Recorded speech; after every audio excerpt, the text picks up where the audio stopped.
ராஜாஜி ராஜ யோகிராஜ சச்சிதானந்த சத்குரு சாய்ராம் மகாராஜுக்கு ஜெய். ஸ்ரீ சாய்ராம். பாபாவின் மொழிகள் எப்பொழுதும் சுருக்கமா, மிருதுவா, ஆழமானவையா, பொருள் செறிந்தவையா, திறமையானவை, நன்றாக சமநிலைப்படுத்தப்பட்டவை. அவர் எப்பொழுதும் திருப்தி அடைஞ்சவராய் இருந்தார். எதற்கும் அவர் கவலைப்படலை.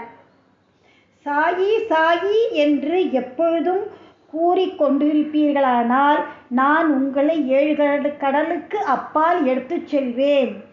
இம்மொழிகளை நம்புங்கள், நீங்கள் நிச்சயம் நன்மை அடைவீர்கள். வழிபாட்டின் உபச்சாரங்கள் 8 16 எனக்கு தேவையில்லை. எங்கு முழுமையான பக்தி இருக்கிறதோ அங்கு நான் அமர்கிறேன். நம்மை தாமே முழுமையாக சரணடைந்தோரின் தோழரான சாயி. பீமாஜி பாட்டில் சொல்கிற கதையை பார்க்கலாம். புனே ஜில்லா ஜுன்னூர் தாலுக்காவில் நாராயண்காவை சேர்ந்த பீமாஜி பாட்டில் அப்படிங்கிறவர் ரொம்ப வியாதியால் ரொம்ப நாளாக துன்பப்பட்டு. முடிவில் அது ஒரு க்ஷயரோகமாக ஆயிடுத்து. அவர் எல்லாவித சிகிச்சைகளையும் முயன்று ஒரு பிரயோஜனமும் இல்லை. அவருக்கு எல்லா நம்பிக்கையும் இழந்து முடிவான கடவுளை நோக்கி அவர் வேண்டிக் கொண்டார். ஓ நாராயணமூர்த்தியே, இப்போது என்னை குணப்படுத்தும். சூழ்நிலை எல்லாம் நன்றாக இருக்கையில் நம் கடவுளை நினைப்பதில்லை. கேடும் துரதிர்ஷ்டமும் நம்மை தாக்கும் போது நாம் அவரை நினைக்கிறோம். பீமாஜி இப்போது கடவுளை நோக்கி திரும்பினார். இந்த விஷயத்தில் பாபாவின் பேரும் அடிவரான நானா சாஹிப் சந்தோக்கரை கலந்து ஆலோசித்தார். என்ன பண்ணுறது என்னன்னு. தனது துன்ப அனைத்தையும் கூறி அவருக்கு ஒரு லெட்டரை அனுப்பினார். அவருடைய கருத்தை தெரிவிக்க கேட்டிருந்தார். நானா தமது பதிலில் ஒரே ஒரு வழிதான் இருக்கு, அதாவது பாபாவின் பாதங்கள் இன்று உதவி பெறுவதேயாகும் அப்படின்னு லெட்டரை எழுதிட்டார். ஷீரடிக்கு அவர் வந்துட்டார். பாபாவின் முன்னால் உட்காத்தி வச்சா. திரு நானா சாஹிப்பும் சாபாவும் வந்திருந்தார். முன்னையே தீப கர்மங்களாலேயே இவ்வியாதி என்று பாபா சுட்டி காண்பித்து முதலில் இதில் தலையிட தீர்மானம் இல்லாதவராய் இருந்தார். நோயாளியோ நான் அனாதையானவர் என்றும் அவரையே சரணாகதி அடை விரும்புவதாகவும் அவர் தம் கடைசி கதியென்றும் கருணை காட்டும்படி கூறி அலறத் தொடங்கினார். அப்போது பாபாவின் உள்ளம் கொஞ்சம் உருகியது. பொறு, உன்னுடைய கவலைகளை தூர எறி. உன்னுடைய துன்பங்களை ஒரு முடிவுக்கு வந்துவிட்டன. ஒருவர் எவ்வளவுதான் நசுக்கப்பட்டு வேதனைப்பட்டவனாக இருந்தாலும் இம்மசூதியில் கால் வச்சவுடன் அவன் மகிழ்ச்சியின் பாதையில் செல்கிறான். இங்கே உள்ள பக்ரி மிகவும் அன்பானவர். அவர் இவ்வியாதியை குணப்படுத்துவார். எல்லோரையும் அன்புடனும் ஆசையுடனும் அவர் பாதுகாப்பார். 5 நிமிடத்திற்கு ஒருமுறை நோயாளி இரத்தவாளி எடுத்துக்கொண்டிருந்தார். ஆனால் பாபாவின் சன்னிதானத்தில் எந்தவித வாந்தியும் இல்லை. நம்பிக்கையும் கருணையும் கொண்ட மொழிகளை பாபா உதிர்த்த அத்தருவத்திலிருந்தே வியாதி குணமடையும் நிலைக்கு திரும்பியது.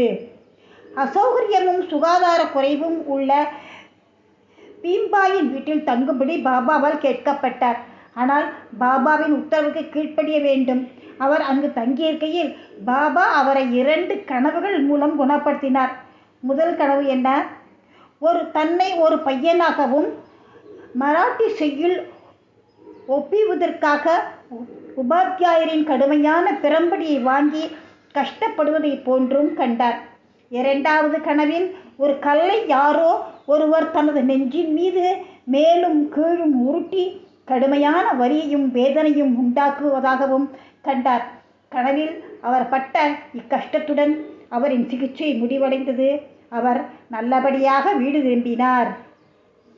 அடுத்தது பாபாவின் மற்றொரு பக்தரான பாலா கன்பத் சிம்பி என்பவர் மிகவும் கொடிய விதத்தைச் சேர்ந்த மலேரியாவினால் மிகவும் கஷ்டப்பட்டார். எந்தவித மருந்துக்களையும் கஷாயங்களையும் எல்லாவித மருந்துக்களையும் கஷாயங்களையும் உபயோகித்தார்.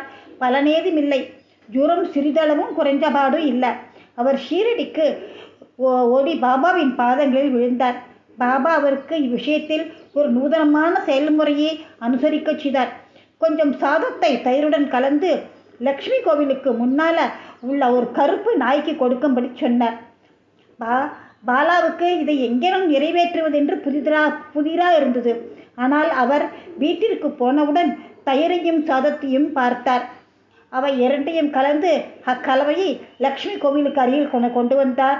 அப்போது உண்மையாகவே அங்கு ஒரு கருப்பு நாய் வாலாட்டி கொண்டு நிற்பதைக் கண்டார்.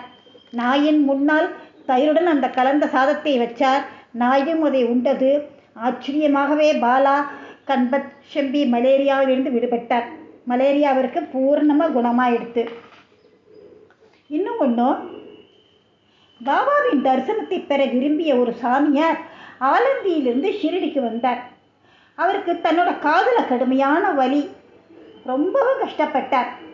அவரை தூங்க விடாமல் தடை செஞ்சுட்டே இருந்தது.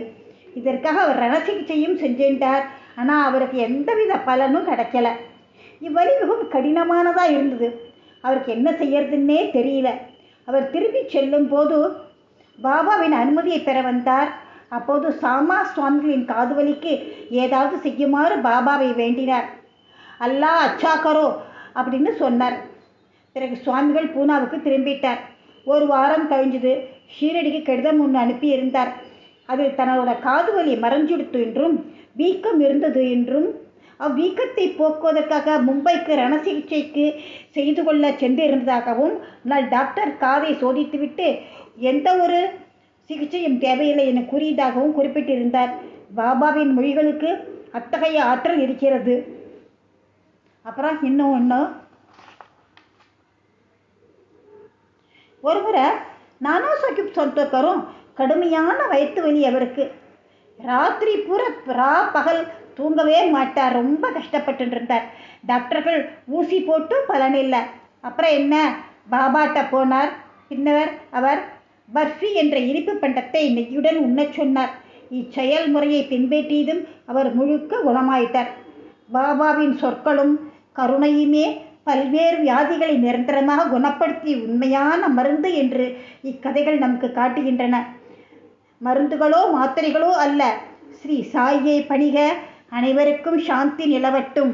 நன்றி, வணக்கம்.